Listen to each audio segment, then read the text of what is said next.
Ontem eu falei para vocês sobre a estratégia sexual masculina e feminina. Hoje eu quero me aprofundar nisso e sobre o que isso reflete, como isso reflete nos relacionamentos modernos. Eu tenho bastante coisa para falar aqui, eu anotei algumas coisas, espero que eu não esqueça de nada, então eu vou me dedicar a esse tema, tá bom?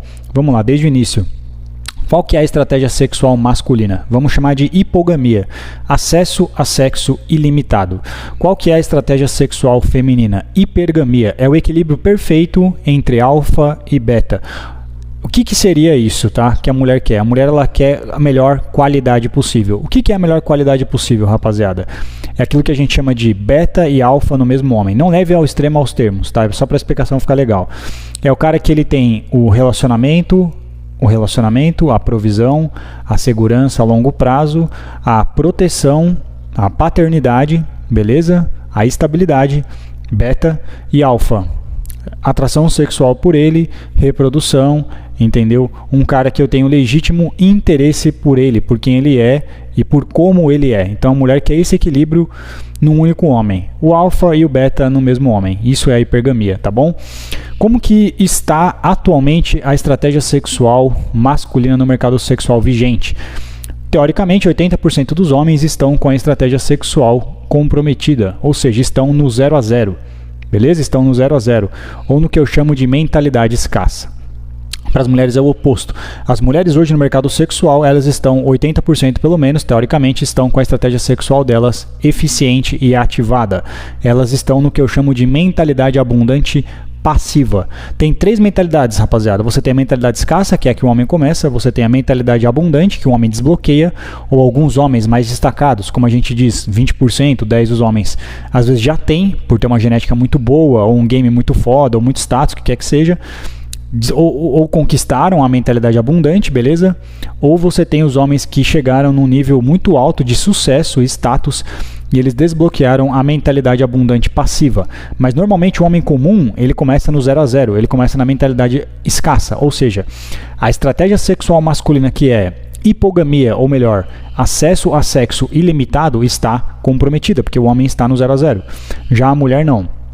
A estratégia sexual hipergâmica hoje está eficiente porque o mercado sexual está desbalanceado, teoricamente, está mais a favor delas, está mais hipergâmico, ginocentrismo, feminismo, chame como você quiser. Defina como você quiser a sociedade atual, tá bom? Quando homens e mulheres decidem entrar numa monogamia, o que eles fazem, o que é que eles fazem? Eles sacrificam a estratégia sexual para a monogamia funcionar, entendeu? Então a mulher ela vai cancelar a hipergamia, ela vai sacrificar, comprometer a estratégia sexual feminina, exercitar opções, e o homem, teoricamente, também vai comprometer a estratégia sexual masculina, que é acesso a sexo ilimitado. Claro que são poucos homens que têm essa estratégia sexual vigente, ou seja, o homem comum que entra numa monogamia, ele já está com a estratégia sexual comprometida. Ele está saindo do 0 a 0 para entrar no 1 a 0. Então, até a monogamia está favorecendo o homem. A mulher não. A mulher não. A mulher ela já tem opções e ela seleciona melhor. Ela tem 10 no Instagram, 3 no trabalho, 2 na facu, mais 4 na academia. E aí, quando ela escolhe uma monogamia, ela seleciona, teoricamente, o melhor de todos eles, tá certo? Isso é justificado sobre o que eu falo do óvulo, que a mulher seleciona a espécie, é autoexplicativo, já falei várias vezes, que evolutivamente assim funciona mesmo, é correto. A mulher seleciona, eu chamo isso de mentalidade abundante passiva, tá certo? Ela filtra os candidatos, é como uma empresa. O que acontece é que, o que acontece hoje em dia, rapaziada, é que muitas mulheres, elas não querem, ou elas são ensinadas, elas são, sei lá, programadas socialmente para não sacrificar a estratégia sexual dela mesmo após ter conquistado a monogamia. É parecido com uma empresa, beleza? Vamos pegar o exemplo de uma empresa. A empresa está divulgando a vaga de trabalho. Para você trabalhar aqui, você tem que ter essas qualidades. Você é o candidato procurando emprego. Tá difícil arrumar um emprego, você tá lá, tentando achar um emprego, bate aqui, bate ali, entendeu? Beleza, você consegue uma vaga de emprego, essa empresa contrata você, tá certo? Vocês entram numa monogamia, é isso que eu quero dizer, num relacionamento. Então você entra lá, tá bom? Você começa a trabalhar, mas você percebe que essa empresa, cara, ela não tirou as placas de vaga disponível. Essa empresa não parou de fazer marketing daquela vaga, ela não parou de fazer a publicidade para divulgar aquela vaga de emprego. É claro que você vai se sentir inseguro. Você vai se sentir inseguro porque você vai falar, cara, eu já estou trabalhando aqui, a vaga já foi preenchida, mas a vaga ainda continua sendo divulgada? Você vai se sentir inseguro porque você vai considerar que você está sendo imprudente. Então agora vamos trazer isso para o mercado sexual. As mulheres dizem, muitas vezes, ou elas são incentivadas para fazer o que elas querem, o que quer que seja, beleza? E que se você não aceita, é insegurança sua, ou é machismo, é preconceito seu. Sim, é insegurança, entendeu? É insegurança, cara, mas é uma insegurança porque você está sendo imprudente. Porque mesmo após você ter sido contratado por essa empresa, a vaga continua ainda sendo oferecida. É o que eu falei. Muitas mulheres hoje elas querem e elas são incentivadas pela programação social feminista, vou chamar assim, mulherista, né? Vou chamar de mulherista. Pela programação social mulherista, a, mesmo após terem entrado numa monogamia, continuarem exercitando a estratégia sexual feminina. Vamos fazer um exemplo aqui, vamos explicar melhor. Quais são as 3 principais estratégias sexuais femininas? Tá certo? Para conseguir um candidato. Vai ser através, principalmente, rapaziada, de relações sociais, beleza? As pessoas entram em relacionamentos ou se conhecem sexualmente, primeiro através de relação social, socializando. Então você tem o que primeiro? Lugares que ela frequenta, sociais, que aprimoram ou tornam mais eficiente a estratégia sexual, roupas que elas usam, que elas podem também aprimorar, que podem mandar sinais sexuais, e mídia social, como elas usam a mídia social também para conseguir chamar a atenção de mais homens, mandando sinal sexual. Tá certo? Exemplo, a garota que vai, por exemplo, numa padaria com as amigas, a estratégia sexual dela não está funcionando tão bem assim, porque lá ela não está num ambiente propício para ativar ou para exercitar as opções, para exercitar a hipergamia dela. Na padaria é mais difícil ela fazer isso, não estou falando que é impossível. Mas a hipergamia numa padaria está mais amortecida do que, por exemplo, numa noite das amigas na balada.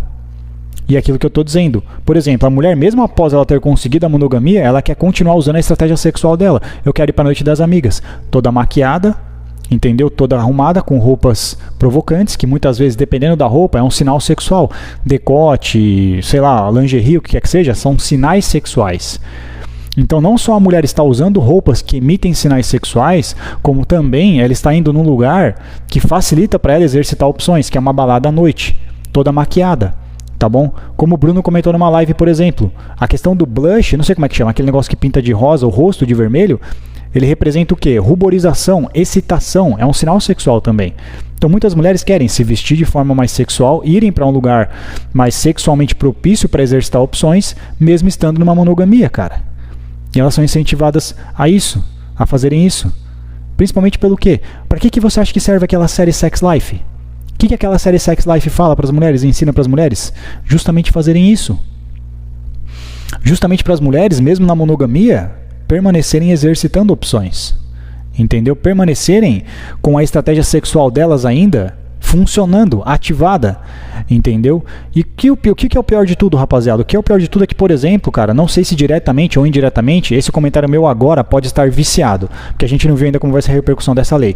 Mas a lei de violência psicológica, o que ela faz, não sei se diretamente ou indiretamente, ela permite que a mulher legalmente, mesmo dentro de uma monogamia, mantenha ativada a estratégia sexual feminina hipergâmica. Entendeu? É o que eu falei, cara. Autodeterminação. Se ela quiser continuar mandando sinais sexuais pelas roupas que ela usa, autodeterminação. Liberdade de ir e vir. Se ela quiser continuar indo na balada, na noite das amigas, tá certo? Com a autodeterminação, mandando sinais sexuais pelas roupas que elas usam, ela está protegida pela lei para fazer isso. Se ela quiser se comportar da forma que ela quiser no Instagram, na mídia social, ela também está amparada legalmente para fazer isso, cara. É o que eu estou dizendo. Então, de certa forma, em linhas gerais, é o que eu falei, ninguém sabe como que vai ser essa lei ainda, mas, teoricamente, a lei de violência psicológica, ela permite legalmente que a mulher, mesmo após ter conquistado a monogamia, continue ainda com a estratégia sexual feminina hipergâmica funcionando. E aquilo que eu falei, quando homens e mulheres entram num relacionamento, ambos têm que sacrificar a estratégia sexual de cada um. O homem sacrifica a estratégia sexual dele, é claro que, como eu disse, já está comprometida, e a mulher sacrifica a estratégia sexual feminina. Então, depois que ela conseguiu o candidato, ela não vai continuar com comportamentos a fim de atrair novos candidatos. Não faz sentido, você já conseguiu um candidato, você não vai poder frequentar os lugares que você frequentava quando você estava solteira. Você não vai poder, tá certo, emitir sinais sexuais que você emitia quando você estava solteira. Você não vai poder ter o mesmo comportamento nas mídias sociais que você tinha quando você estava solteira.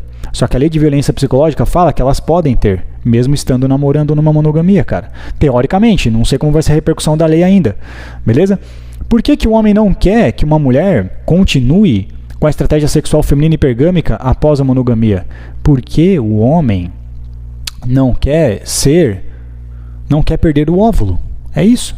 Porque o homem, quando você mantém a sua estratégia sexual feminina hipergâmica dentro da monogamia, você está mandando sinais pro cara de que aquele óvulo não está garantido. O homem, ele quer ter a certeza da paternidade, ele não tem.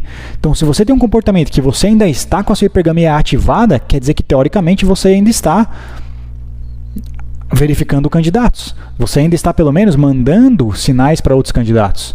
Entendeu? Ou seja, eu não tenho certeza que esse óvulo pode ser meu ou não. De certa forma, você está mandando sinais para esse homem que essa paternidade, ela pode ser comprometida, que aquele óvulo pode ser comprometido. É isso que o homem, por isso que o homem não gosta, por isso que ele fica inseguro. É aquilo que eu falei da empresa. Porque você está subcomunicando para ele que aquele óvulo não é garantia de que vai ser dele, cara. E isso é um problema atualmente, entendeu? Por isso que eu falei, muitas vezes, sim, o cara se sente inseguro, o que quer que seja, beleza, por entrar no relacionamento. Mas essa insegurança que ele vai ter, pela mulher ter esse comportamento por fora, de postar a foto que ela quiser, vestir a roupa que ela quiser, tá certo? Ter essa independência, vai trazer essa insegurança para ele porque ele está sendo imprudente. Justamente porque manda sinais para ele de que aquele óvulo, entre aspas, não é tão garantido assim, e de que também ele pode estar colocando em risco a saúde mental, a saúde financeira e a saúde psicológica dele, ao entrar no que a gente chama de relacionamento moderno. E hoje a gente tem isso, rapaziada. Mulheres modernas e relacionamentos modernos. Beleza? Existe uma diferença entre mulheres modernas e modernetes. Mulheres modernas são as mulheres modernas. São mulheres menos femininas, são mulheres que elas têm mídia social, principalmente, beleza? E são mulheres que elas têm game, elas têm programação social, elas aprendem dicas com coaches, dicas com não sei, com as amigas e não sei o que lá, sobre como jogar com você, seja pré-relacionamento, durante relacionamento ou pós-relacionamento. Elas têm game, nós também temos o game. Essa é a diferença principal entre as mulheres, as três diferenças principais entre as mulheres modernas e as mulheres tradicionais. É isso que eu quero dizer. Já eu faço uma diferença entre mulheres modernas e modernetes. As modernetes já são as garotas que, com essas coisas que eu falei, esses três itens, elas se tornam tóxicas. Três coisas, elas se tornam tóxicas, narcisistas e promíscuas. Entendeu? A mulher moderna não necessariamente ela é modernete, mas a modernete é uma mulher moderna tóxica, digamos assim. É pejorativa. É outra coisa, tá bom? Até para dar um exemplo para vocês, rapaziada. Se você comparar com a mulher tradicional do passado, tá bom? Eu tô só fazendo uma análise, não tô falando que eu quero mulher tradicional. Já comentei sobre isso, superado esse assunto, beleza? Mas se você tentar analisar a mulher tradicional, rapaziada, você vai perceber que a hipergamia, ela não tava anabolizada antes. Como eu disse, cara, pensa comigo, para uma mulher moderna, para uma mulher tradicional, exercitar opções ou ativar a estratégia sexual dela, cara, ela tinha que sair de casa. Ela tinha que fazer trabalho de campo. Ela tinha que, cara, pegar currículo de mão em mão. Ela tinha que oferecer a vaga na vida real. Hoje não. Hoje basta ela postar uma foto na mídia social, cara. É muito diferente. É muito diferente. Por isso os relacionamentos hoje, eles se desgastam mais rápido, acabam mais rápido, tá certo? Por causa principalmente da emancipação feminina, o que quer que seja, etc. Tá bom? Tô dizendo se é certo ou errado. Tô fazendo uma análise. Beleza? Então, justamente, quando a mulher se torna mais independente do homem, ela se torna mais capaz de exercitar a hipergamia, cara, que é o que elas querem. Elas conseguem ter mais autonomia para navegar no mercado sexual, entendeu? Agora eu pergunto para vocês entendem por que os muçulmanos amortecem as mulheres? Não estou dizendo que isso é certo ou errado, estou dizendo sobre por que eles fazem. A burca, por exemplo, é um amortecedor da hipergamia. A burca serve para amortecer a hipergamia, entendeu? Que é uma coisa que eles têm lá na cultura deles. Eu não concordo, mas eles praticam lá. Só estou explicando por quê. Se eles entendem o termo hipergamia, conhecem, eu não sei, mas o sentido é esse, entendeu? É amortecer a hipergamia feminina. Tá bom?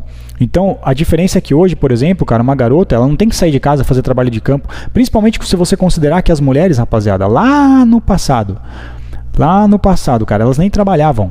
Então, como que ela ia exercitar opções se ela mal saía de casa, se ela não tinha mídia social, se ela não fazia faculdade, se ela não fazia academia? Como que ela ia conhecer homens, cara? Entendeu? Não estou dizendo que é certo ou que é errado, estou fazendo uma comparação. Já atualmente, hoje não, cara, a mulher trabalha, etc, ela é mais independente, entendeu? A hipergamia está muito mais livre, beleza? E principalmente atualmente elas são incentivadas pela série Sex Life e até a violência psicológica permite isso legalmente, permite a elas legalmente, tá bom? E incentivadas por essas séries ou programações sociais, de que elas podem ter a monogamia e ao mesmo tempo manter ativada, manter funcionando a estratégia sexual feminina hipergâmica, que é exercitar opções, entendeu? E para você, homem, se você quiser lidar com essa circunstância, você tem que ter a cabeça mais aberta, porque hoje a gente tem isso que a gente chama de relacionamentos modernos. Como eu falei, um exemplo. Esse cara, eu conversei com ele, tá? A namorada dele, cara, é uma mina firmeza. A namorada dele, ela usa estratégia sexual referente aos lugares que ela frequenta? Não. Ela não vai pra balada, essas coisas à noite, que é mais propício pra dar errado, entendeu? Não, ela não vai. Que desgasta mais relacionamento, evidentemente. Não, ela não vai. Beleza? Ela usa roupas que mandam sinal sexual? Não, ela não usa roupas que mandam sinal sexual para outros homens. Ela tem um comportamento na mídia social que ela também usa estratégia sexual para chamar a atenção de outros homens? Não, também. Ela é bem discreta nas redes sociais. Entretanto, foi aquilo que eu comentei na live. Ela estava curtindo fotos consecutivas de um camarada lá que ela tinha relações antes do namorado dela, poucos meses atrás. E ele não gostou. Ele falou, cara, não tá certo isso, porque assim, eu estou sacrificando a minha estratégia sexual, porque eu não estou curtindo fotos de mulheres que eu me relacionei e você tá curtindo? O que ela disse? Entendeu? Não, mas você tá tentando me controlar, você é inseguro e eu sou independente. É o que eu falei, cara. Game, masculinização, entendeu? E mídia social. É o pacote que vem com as mulheres modernas. Você vai ter um relacionamento moderno. A questão agora é identificar se você tem a cabeça aberta para isso o suficiente para lidar com esse novo modelo de relacionamento, cara. Que você vai ter que ter um amortecedor. Você vai ter que ter um amortecedor, cara, diferente. Você vai ter que ter um amortecedor mais tolerante. Eu já falei pra vocês que essa é a diferença do passado e atualmente, cara. Os relacionamentos hoje, os amortecedores, eles trabalham demais, eles se desgastam muito rápido. É a mina do cara curtindo foto de fulaninho, é você curtindo foto da gostosinha aqui, é não sei o que, curtindo foto aqui, postando foto ali, não sei o que lá, não sei o que lá. Noite das amigas, usa a roupa que eu quero, faço o que eu quero, você também do outro lado conversando com quem você quer e fica... Os amortecedores trabalham muito mais, os relacionamentos são mais líquidos, acabam muito mais, entendeu? E a questão é que eu falei, cara, você tem a cabeça aberta para lidar com isso? Você acha que pela sua idade vale a pena você entrar nisso? A água já cobriu a cabeça para você entrar nessa configuração moderna de relacionamento? É você que tem que fazer esse questionamento, se isso vale a pena para você ou não. Então, só quis fazer essa análise basicamente sobre o mercado sexual, que é isso que está acontecendo, tá certo? A consequência, rapaziada, é o que eu tô dizendo pra você, cara. Os relacionamentos, eles vão ficar cada vez menos viáveis. Entendeu? A consequência a médio e longo prazo é que se a gente ir por esse caminho de exacerbação da hipergamia cada vez mais, série Sex Life, exercitar opções dentro do relacionamento, mantenha uma estratégia sexual mesmo namorando, o que quer que seja, entendeu? Os relacionamentos vão ficar cada vez menos viáveis, tá certo? E o que vai acontecer lá no futuro, só o tempo dirá pra nós.